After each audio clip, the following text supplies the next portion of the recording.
Look, this is something that we saw coming in the Nobel lecture last December. I actually warned about the impact of social media and how it has literally become a behavior modification system. Well, here's the emblematic case study of the impact on elections. We at Rappler have gone back to look at the information operations that have targeted Filipinos. And on the Marcos side, it goes all the way back to 2014.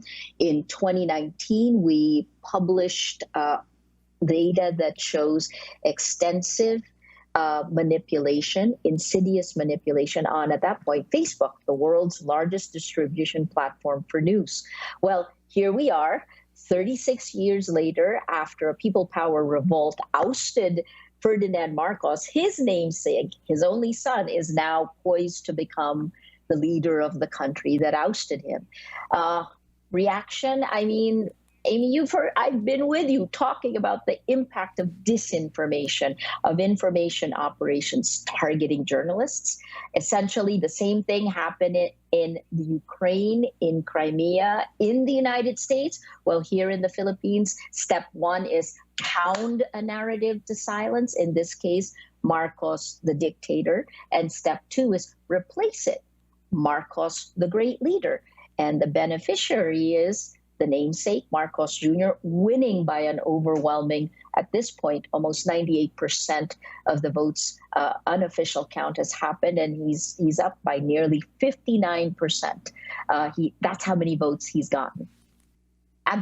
Let's say they're operating with worse standards, because most of their restrictions, things that they've tried to deal with content moderation, are in English. In the global South, where institutions are weaker, where the languages aren't necessarily being used by their machine learning or their artificial intelligence, we're far more vulnerable. And I think here's the other part, Juan. For 6 years in a row, Filipinos have spent the most time online and on social media globally. When the Cambridge Analytica whistleblower, Chris Wiley, talked about the Philippines, he called us a petri dish, where he said Cambridge Analytica and the parent company, SCL, experimented with tactics of mass manipulation. And when it worked here, they ported, that's the word he used, they ported it over to you. And just back on that Cambridge Analytica, the country with the most number of compromised accounts in that scandal was the United States. But the country with the second most number of compromised accounts was the Philippines. So I guess the reason why it's important for you to look at what's happened to us is these elections are emblematic of the impact of concerted information operations, of disinformation, where it literally changed history in front of our eyes. I mean, don't get me wrong, the Marcoses have had a loyal following, but to actually make it to the presidential palace, where you can technically now, I mean, imagine, will the Marcoses go after the Marcoses for the rest of the money that they stole in 1986? It's a back to the future moment that's we're struggling to get our heads around it. It'll be very interesting to hear more from the president-elect. Existential. This is actually what I pointed out in the Nobel lecture last December. If you think about it, right now, the world's largest delivery platform for news, Facebook, right? Social media platforms, essentially by design, they divide and they radicalize, right? And lies laced with anger and hate spread faster and further than facts. These platforms, because they want to keep your attention, they keep you scrolling. But here's the thing: if you have no facts, you can't have truth. If you don't have truth, you don't have trust. If you don't have any of these things, and I feel like I've said this repeatedly over the years, we have no shared reality. Without that, there's no rule of law and no democracy. This year, there are more than 30 elections all around the world. If you don't have integrity of facts, how can you have integrity of elections? I certainly hope that what's happened to the Philippines doesn't happen to you. it's almost like the dominoes. Every time the dominoes fall, and it has an impact on our democracy, right? Look, I became a journalist because I believe information is power. But right now, our information system is corrupted. In 2016, the election of Rodrigo Duterte was the first of the dominoes to fall, a little more than a month after that. You had Brexit. Then you had all of the elections of these populist style leaders who use us against them kind of styles, right? And soon after that, you had the election of Donald Trump, the election of Jair Bolsonaro in Brazil, many more, right? Now, in 2022, these dominoes, as we fall, and we're the first again, right? When this happens, the elections that follow are critical. Jair Bolsonaro, a really far-right fringe figure that was dragged to the mainstream by YouTube elections in Brazil in October. And of course, the United States midterm elections are in November. Without anything, if we don't do anything else to put guardrails around the technology, we won't be able to protect democracy.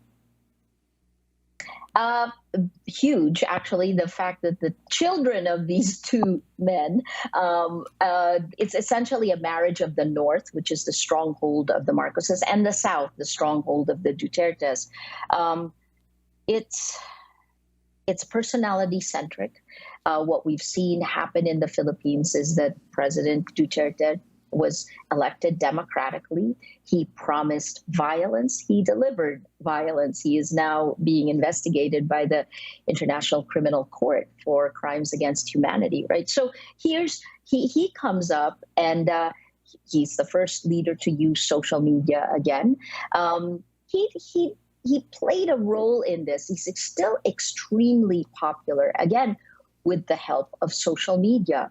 If you question the drug war, I think this is where I was in the studio, you get pounded to silence. And again, the meta-narratives that have proliferated, and it's a combination of Duterte, Marcos networks that have operated, that have taken over the mainstream of our Facebook ecosystem. He retains his popularity. So would Marcos have won with the same margins? No, not if he ran alone, but the kind of putting them together has given him almost 60%. That's unprecedented. To be determined. This is actually coming out of here. We're sitting down right now to try to figure out, what does this mean? How far will he go? This has been a campaign that's been largely bereft of issues on Marcos Jr.'s side. The interesting thing is kind of like a car crash. Like when you're about to crash, when you're skidding on ice, how you're told to pump the gas and steer into the skid. Well, that's exactly what Marcos did. So it's brilliant in its own way. What he did is he owned the history of his father.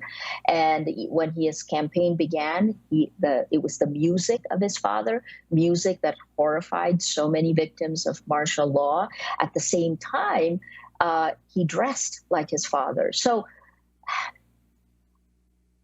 it's a wait and see over the next few days and weeks as members of his cabinet are announced. And then it's been tough covering him for Rappler because this is like Bolsonaro again, right? Marcos travels with his vloggers. So he has closed-in people carrying cameras who are not journalists, but propagandists. And then the traditional media journalists are kept very far away. And he refused to attend any of the debates for this. So this also is the first president that won election without having to answer any questions from journalists. And I just wanted to ask you a quick last question. You won the Nobel for your noble efforts under state persecution. And I'm wondering your thoughts on Julian Assange, who is now, it looks like, soon to be extradited to the United States to face charges that could put him in jail for the rest of his life, 175 years in prison, as he published mounds of information about the Iraq War, Afghanistan, and state State Department documents. Your thoughts? I think, Amy, part of the problem is the flattening of words and the robbing of meaning. I've actually said that Julian Assange is not a journalist, and I've been clobbered on social media for saying that. I think he is a whistleblower who deserves the protection as a whistleblower.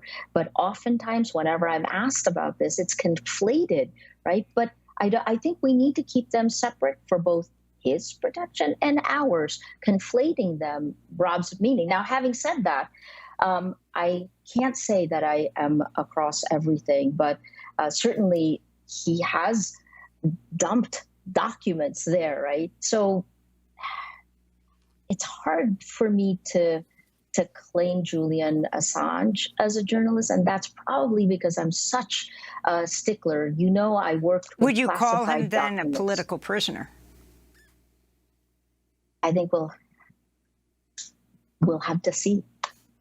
Well, Maria Ressa, we thank you so much for being with us.